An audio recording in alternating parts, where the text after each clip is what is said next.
Hi, and welcome to the Goodman Podcast, the show where we deep dive into the technological advancements shaping our world. I'm Megan Darcy, and joining me, as always, is AI expert Raj Goodman Anand. And in today's episode, we're exploring a topic that's been at the forefront of tech news and stirring up considerable debate, ChatGPT and its wide-ranging impacts.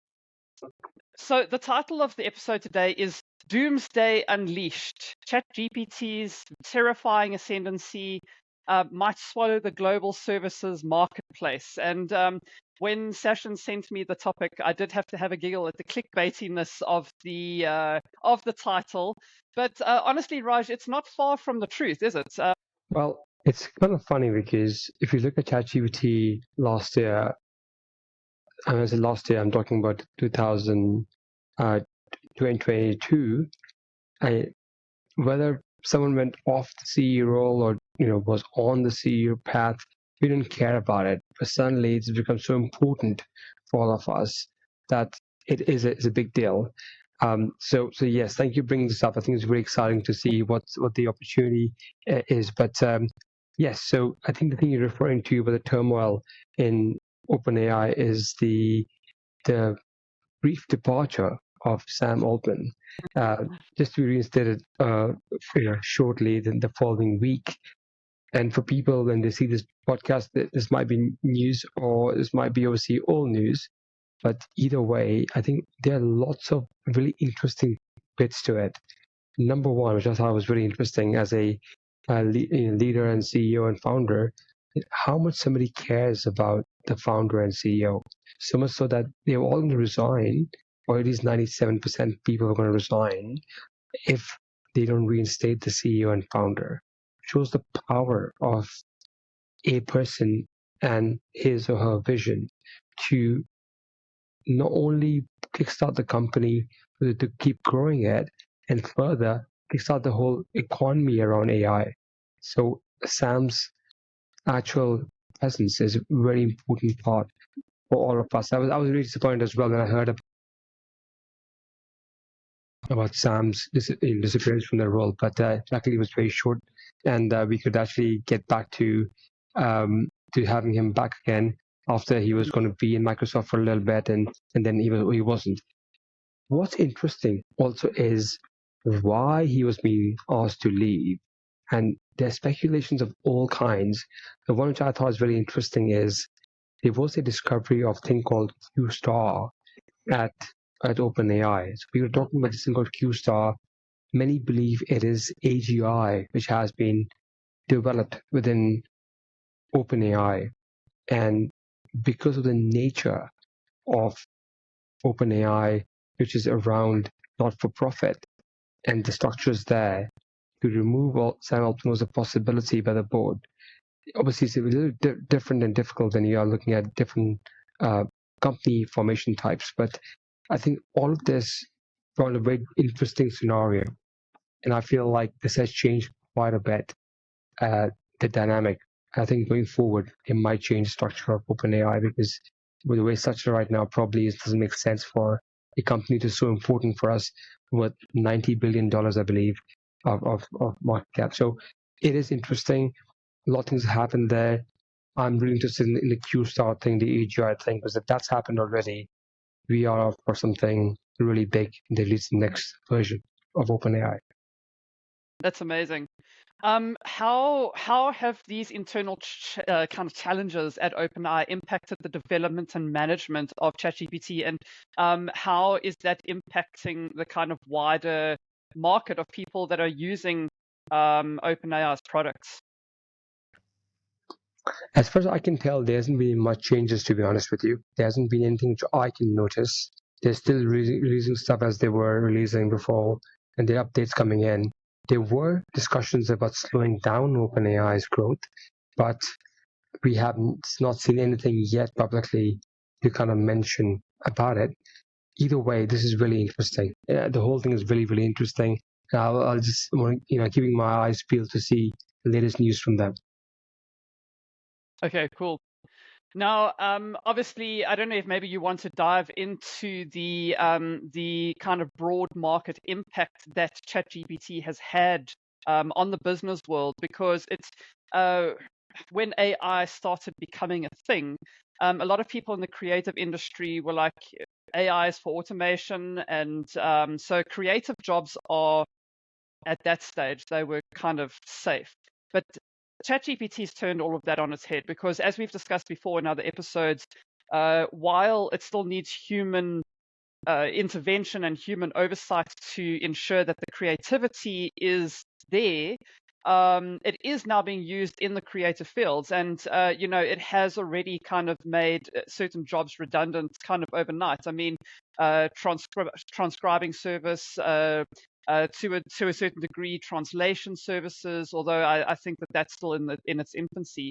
But it's already impacting jobs in the service sector. So, what how is it impacting the kind of broader social landscape, if you will? So, Megan, the impact of OpenAI, AI in general, has already been wide felt, as you was talking about in the creative industry. I read somewhere that 80% of people and 10% of the jobs have been impacted already by OpenAI, and half the companies in the US are already using OpenAI or AI, and 90% more, or 90% overall will be using it in a very short time. And everybody's looking to expand their usage of tools like OpenAI, ChatGPT, because they see the impact of it. So the impact is all across, not only just creative industries, so every sector will see the impact of it. But this is not all doom and misery. It's not like this is the end of humanity or this is the end of jobs. Mm. I've seen this before as well. This is more a job displacement, and we have to think about what happens next. Let me give you an example. At some point, all the movie industries, for example, had very basic level graphic design, very elementary level. To produce a movie which is like VHS quality took a lot of effort. You need a whole crew of people. Fast forward now, we have a camera person doing all the filming, and that's sufficient. Does that mean the movie industry is completely over or finished? I think it's the opposite. Actually, more people have been able to use a video production to really kickstart that and grow it further to the level that now we have people who are YouTubers who are going to have billion-dollar companies. It's actually made it more accessible for people, and the production has gone up, giving them more people opportunities who before could not be part of film production at all. So the main thing that is going to happen is we will displace jobs, and we will have to reskill people to then come with this new opportunity in production of content of types. The most important part of here is education in what's coming next, because the growth of change, the rate of change has gone exponential. So if we don't keep on the pulse, we can lose the next growth opportunity. And that arbitrage could be big. That delta could be big, because within a few days you can launch something new, and that might make someone's job redundant, but also make the job easier as well. So it just depends upon how you consider it. In my opinion, it will create more jobs. And what's going to happen, which is a big change, is the value or the income of people will go up. Let me give you an example. Back in the day, in most countries, people were agricultural people. Farming was the main job. But farming, if you look at it as a job category, is a very low income category, versus some of the other service-based industries, for example. Over the years, as we take away these sort of basic income jobs or entry-level jobs, they've actually been able to push the income of people up and make them more valuable. So what AI will do for us is to make all our lives better and more valuable, and help displace our jobs, something more efficient and more valuable as a whole, helping us live a better life, hopefully more fulfilling life. Okay, now on the back of that, I've got two kind of follow-up questions. well, I suppose it's a question with a sub-question. We're talking about reskilling. So where do you start reskilling? Is because everyone's like, oh well, we'll just reskill. And I suppose that if you're using AI tools and you're getting used to the way they work and how you can integrate them into your processes, you have a fairly better understanding of where you can start reskilling. But a lot of people are still kind of at that arm's length, like AI is here to take over my job. So in order for them to reskill, I think, where do they start? What's the starting point? Because we don't quite know where AI is going yet. So you run the risk of reskilling in the wrong direction and still being redundant because something is going to be taken over. And then the kind of sub question for that is, it's easy for highly skilled people that are already using the technology to reskill. But I mean, we're sitting with a problem, especially in developing countries where there's a very low to no skill level. I mean, here in South Africa, for example, the unemployment rate is sitting at 35%. We are still, majority of the capital is controlled by something like 15% of the population. Education is a problem. We don't have the necessary infrastructure. So, and we're not alone. There are many countries in the world like this. So, where do those people start reskilling? Because those are the traditional, low income, being replaced by machinery in farming type of people. So that's kind of my question is, where do you reskill as opposed as a high tech person, and how does this impact from a responsible AI and ethical use perspective, reskilling the lower no skilled part of the population? It's actually a great question, Megan. And a lot of the answer of this thing has to be guesswork, but hopefully educated guesswork on what's happening. If you look at the trajectory of some of the biggest historical events or empires which have been around, if you look at those, and I think of two right now. One is the Industrial Revolution, which is well documented and is recent compared to some of the very, very historic events. And number two, which is well documented and made a big impact, is the Roman Empire, for example. Look at both these things; they have very similar attributes in many ways. In the times of Industrial Revolution, things changed rapidly because from artisans working from villages and homes, we moved to an economy which was in big towns and big cities. We moved into factories to increase production. And if you look at what has the internet brought to our lives is the decoupling of that. It's in the break, letting loose or getting out from the homes, the factories and the offices back to people's homes. COVID actually also helped increase that acceleration of the process where people start to work from home. People start working from home, said, well, why am I at home in the city? Let me just move to somewhere quieter and better family life. In the UK, for example, many people I know moved from London, which is the hub of all the business and industry, to towns which are on seaside, for example, which is far away. It takes about 2 hours to get to London, or maybe even 3 hours sometimes, and they're happy with that because they don't need to go to the office all the time. So there's a decoupling happening. AI, if anything else, has actually allowed us to even go through that change even more rapidly. And with power becoming cheaper in the coming years, with nuclear power coming in, solar power to continue to grow, we will see a time where power will be cheap, intelligence which is required to run things at home, whether it's smart machines or smart fridges or just life, it will be accessible and available easily. We'll have internet available easily. As even developing countries are, South Africa has also improved their broadband quite a bit compared to, say, 10 years back. So things are definitely improving.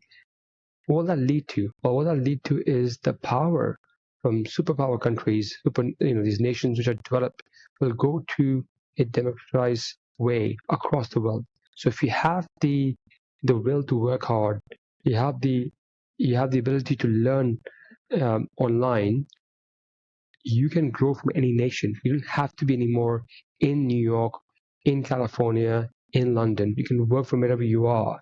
You can work in a more freelance way of working, which is now what is happening at scale even in the US, UK, across the world.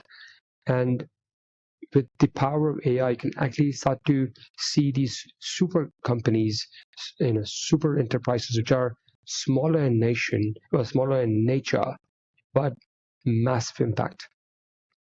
What I feel is really important is to form clusters. Clustering is really important to really allocating and adapting or forming a cluster with other people in the same sphere as it were, be really important. 10,000 people, 1,000 people to build a large company. Now, a sphere, which is a loose sphere, which doesn't have to be a employee-employee relationship, it could be a freelance contract relationship, can become a very powerful unit. And together, the company, the organization, the sphere can achieve big ambitions, big objectives. I think that's what's really interesting. So, just to summarize that one, people will start to live more in villages, out from the cities, and even in the world, you'll be able to achieve big results. And number three, there'll be loose clusters or spheres of influence, which doesn't have to be thousands of people, smaller, but very impactful, using AI and other technology alongside that. Okay. Now, obviously, that's kind of looking at where to direct your attention in terms of where to reskill. How can people actually use AI to reskill themselves? Because at the end of the day, it's a great tool for information purpose and research purpose.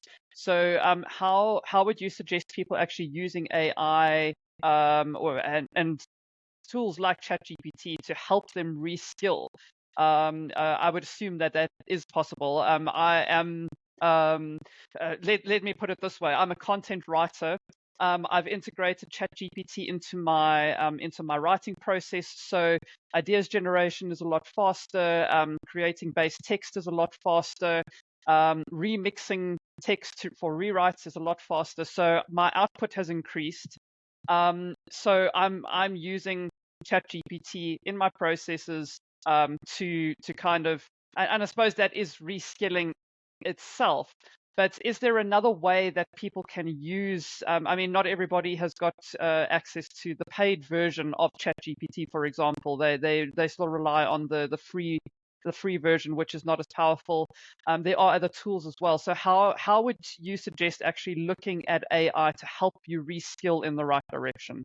The first and most important part to kind of mention here is that some fundamental things in life remain the same. And one thing I'll say about that is that to understand what should change or what to learn at what pivotal time still requires people around us. For example, 4 or 5 years back, I joined an organization called EO, Entrepreneurs Organization, which is one of the world's premier entrepreneur network with 19,000 plus members. And the top thing which EO does for me is to help me prioritize what I should learn and what I shouldn't. And for that to happen, EO is great because surrounding myself with other entrepreneurs who are either virtually or in person, who are talking about what's happening in the market today, how does it impact us? Well, read this book, that knowledge, this talk. That is the most important part for prioritization. And that requires real people. So surrounding ourselves with the right people or the right source of knowledge is really important.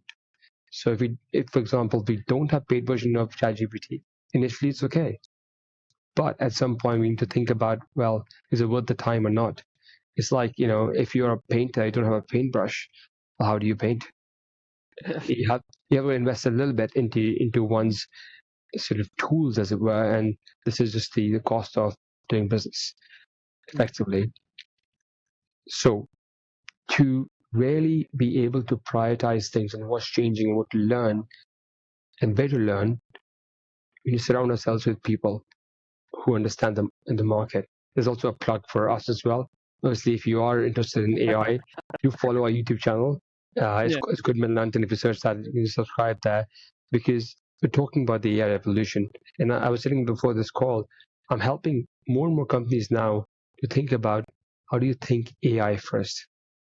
That mindset requires a lot of thinking, a lot of understanding, and really deep thinking, because things are happening today, but what might happen tomorrow might be a massive change. So how do you predict it? People like me are just thinking about this all the time. So what I'd say is just constantly keep learning about it, because the moment you miss the pulse on this action, something can change rapidly. What was possible last year is not possible today. You can't sell you can't sell low quality content with grammatic mistakes anymore, because ChatGPT can do that for you. So why not use ChatGPT, for instance? So there is a lot of things happening, but keep on top of these things, keep learning, surround yourself with people who understand the subject. Mm-hmm. So if I'm understanding the kind of the reskilling as well as what we've just been talking about, you've mentioned a sphere of influence as well as like a loose sphere of influence and an organization of like-minded people. Networking really is the key to reskilling, because I suppose you're exposing yourself to various people that not necessarily think the same as you, but they're all interested in the same thing. And so it's easier to bounce ideas and spot opportunities that way. Yeah, absolutely. Well, networking, not in the sense that we go to a network event, we have a beer and we talk to people rubbish over the evening. That's not interesting for me at all. In fact, I despise that sort of stuff. But what I find really interesting is getting the right kind of people. Some people I talk to on a monthly basis, some people who are my accountability group, where I kind of go and kind of talk to them, and they keep me accountable to achieve my goals. That sort of stuff is really interesting. But again, the one sure shot way to be a billionaire is to surround yourself with billionaires. Same thing, one sure shot way to get intelligence in AI is to surround people who understand AI really well. It's the same principle which applies to any type of learning, for example.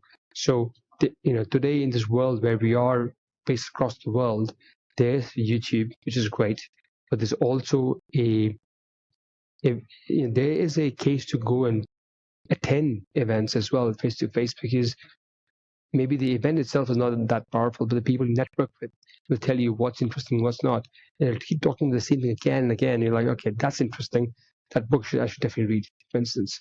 That's what I think is important. But again, the hustle, the work to put in, just has to happen from us.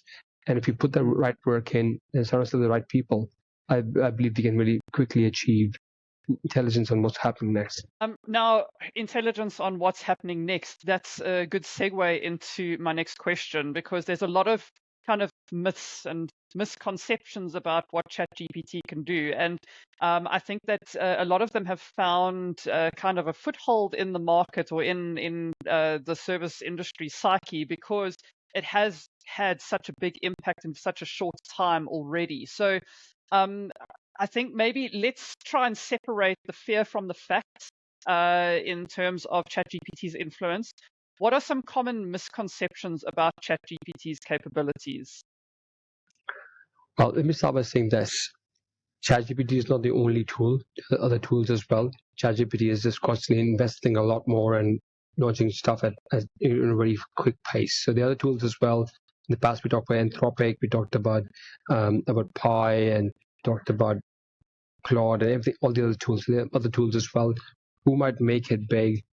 Who might change the ecosystem?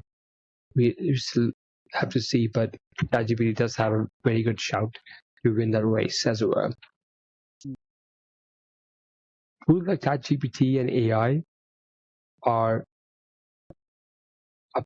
going to add about $4.4 trillion to the economy, is what I read recently. So there is the case of big impact being made. 4.4 trillion is not a small number. It's not a billion. It's much more than a billion. And so that's this big number. It will change basically everything we know. But these tools cannot do everything. There is still a case of expertise, and there will be new forms of expertise required in the coming years. I was giving an example of VHS quality content production to now 4K and 8K quality, for example. As we move from the grainy, slow VHS quality to 8K quality content, the roles and responsibilities of people also change. And we add more people to the mix who can do high level, high quality content production. In this case, movies, there's other examples as well of different types of production of content or production of anything else. There is a change right now on AI being able to pick out opportunities from large set of data. There is an opportunity right now to mimic people's voices, to take, for example, style guides and create images, designs for you. But there still requires to be somebody who needs to prompt this. But that when I say prompted, what I mean to say is someone needs to be able to clearly state what you require to create from tools like ChatGPT, and then somebody who can do the quality assurance at the end of it to make sure content production just happen is good. I'll give you an example where ChatGPT has failed me recently.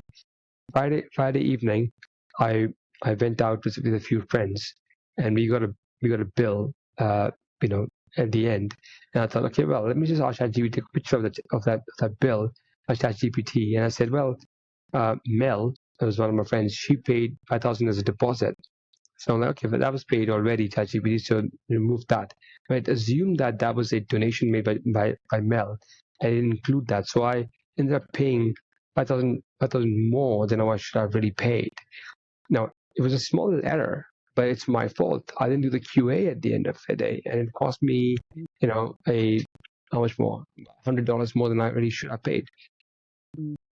Who's at fault here? It's only me. We can rely on ChatGPT and tools like ChatGPT to do things for us. It does make calculation much easier in the case of bill splitting, but there still needs to be a case of proofreading, quality assurance, and making sure that content you go out of ChatGPT is correct. The data which you get from ChatGPT is correct. If it's not, at the end of the day, that is our challenge. So this is the same for production in anything. So they're using it for intelligence, making graphs, making images, making whatever you're making. You have to make sure that there is some sort of check in place. If you don't, you can lose money as well. Yeah. Now, building on the back of that, obviously information is power, and knowledge is power. So I think that we need to educate ourselves more about what these tools can do. But there's the internet is really a cesspool of random information. Some of it's true, some of it's not. So how can we differentiate between irrational fears and legitimate concerns regarding the functionality of ChatGPT? Especially, I mean, recently it's come out with a whole bunch of new functionality. You can even build your own GPT now, and I was playing around with that earlier. And yeah, I mean, people talk about prompt engineering to build your own GPT. That's a whole different type of prompt engineering, and what I was trying to create did not come out the way I had imagined it in my mind. So, anyway, I'm going a little bit off track here. Essentially, my question is, how do you sift the fact from the fiction in terms of the impact that these GPT models and large language models and AI in general can have on society as a whole? It's actually a great question, Megan. And unfortunately, there's no quick pill-sized answer for this. For example, the GPT thing you just mentioned, which people often call it like a mini chatbot or a chatbot. For me, a GPT, which is a new functionality in OpenAI, is a mini application. One can program a mini application using just English as a language and no programming required, and create something very powerful. In the last few weeks, I've created some very powerful GPTs which can change a lot in the space which I operate in. So I feel there's a lot to be done in GPTs, for example. But now, if you hear this, perhaps you'll be tempted to go and try out this again and say, well, there's an opportunity here. The reality of this is there is requirement of constant learning in this space. There is no shortcut at all in this possible. And yes, there's a cesspool in terms of information on AI that can be said about everything. In fact, if you look at, one of the things I've been really interested in the last few years is health and wellness. There's so much information and so much garbage out there about health and wellness, how to lose weight.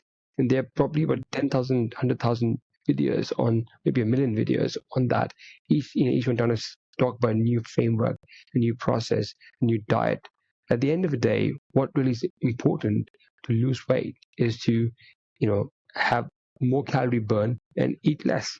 That's what it comes down to. That's what it's just simple mathematics.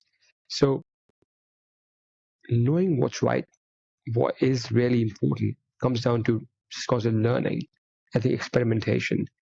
Finding a tool, the real opportunity in that tool is to apply it to our circumstances.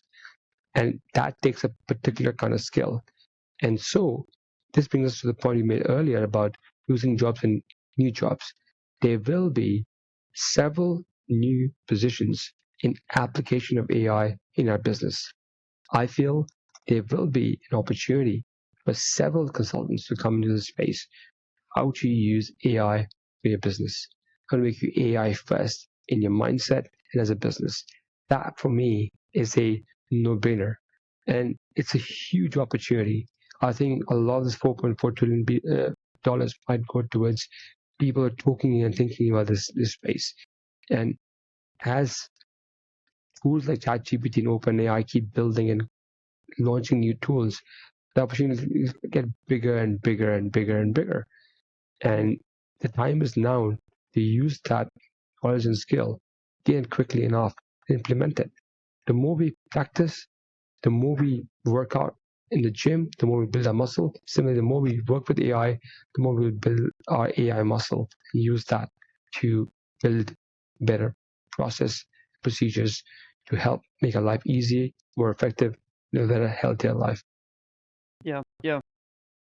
Now, to kind of link this back to the clickbaity title of Doomsday Unleashed, I mean, there are proven reasons and challenges that about the negative impact of technology like ChatGPT. So, again, we've spoken about regulation before, and I think like an overarching global regulation is still a while away because, bureaucracy, as soon as you get politicians involved in anything, it slows down the process. So what measures should people be taking to mitigate the potential negative impact of ChatGPT's widespread use? And I'm not speaking necessarily just about regulation, because, like I say, regulation could be years in the making before it actually becomes public policy. But I don't know if you've got any ideas on or thoughts on where we can start to kind of mitigate these negative impacts. Well, a big part of this lies with the people who are working on these tools and who will be implementing this within their own organization. The training part, what content is used to prepare and train things, for example, how do you source that content, for instance, all those come into picture. And as a company, as an organization, as an entity, people who are building these tools need to be ethical about their approach to how they source the content, how they source the information, and how they use it. Then, for very powerful models, how do we make sure that these are used by the right people? Because ChatGPT is a very democratic tool, it's available on the internet. With 20 USD, the tool is yours. Use the APIs. There will be bad actors who will be using it. There's no doubt about it. And they will use it for different purposes.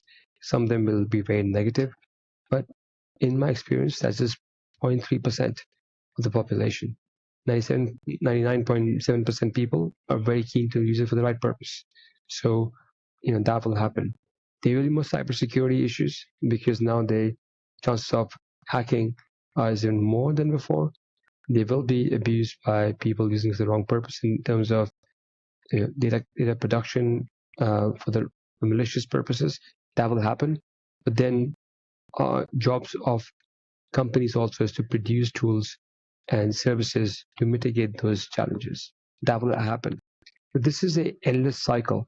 With everything you launch, create, there will be negative impacts of it as well. You will just find a way to find the right approach to it. All in all, I feel AI has much more to add, take away. So yes, the clickbaity title does sound like it's doomsday, but is doomsday only if we don't ethically launch and properly launch these different tools and make available when they're safe. There's a lot of effort been put in the background, for example, in ChatGPT, to make it safe to launch. For example, there are a lot of questions which you can't answer.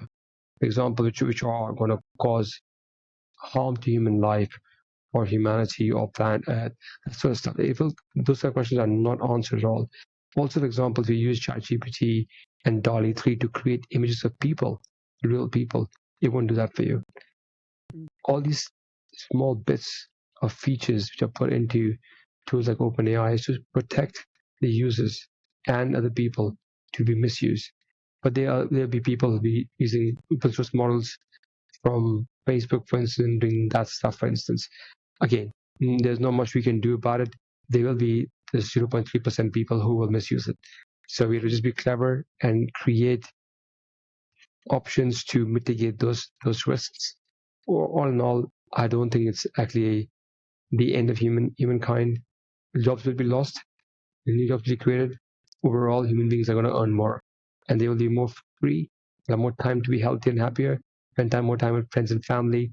So it's going to be a good thing, but it will take time. There will be in the short term more losses, and then overall, it will be a net positive. Yeah. That is a great, I don't know if you have another 60-second takeaway, but that was a great 60-second takeaway, that people shouldn't panic. That, ChatGPT and other generative AI tools they've created massive opportunity that can be seized upon to make your job and your life better. So all this kind of doomsday talk, it's only one side of the coin. You need to look at the other side as well and find the opportunity. I completely agree with you. I feel it'll take time, and people see something new, they get scared, they get petrified. It's normal human behavior. But all in all, I feel there's a big opportunity with AI and OpenAI and the tools like AI. It will just keep ourselves in the know, but constantly learning, and it will help us in a better life. 100% of job losses. It will just allow ourselves to jump over that obstacle to gain a better success overall. Thank you, Raj, as always, for your invaluable insights and perspectives. And it's clear that as we move forward, adaptation, education, informed discussion will be key in navigating these very transformative times. Remember to check out our other episodes on the Goodman podcast for more discussions on AI and its impact on our lives and business and content marketing. Don't forget to subscribe and join us next time for another deep dive into the technologies that are shaping our future. Thanks, Raj. I enjoyed this conversation. Likewise, Megan.